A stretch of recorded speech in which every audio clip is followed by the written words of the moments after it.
Jerusalem, threatened at one time with occupation by Arab rebels, has been relieved by the advent of more British forces in Palestine. Terrorism having been ousted or driven underground by the military, control has been handed back to the police, who search all cars leaving on the Jaffa Road.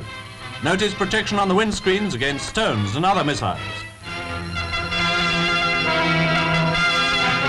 Travelling by motor vehicle, especially by motor bus, has lately been a hazardous experience in the Holy Land, but it's reasonable to hope that energetic measures now being taken will lead to general pacification.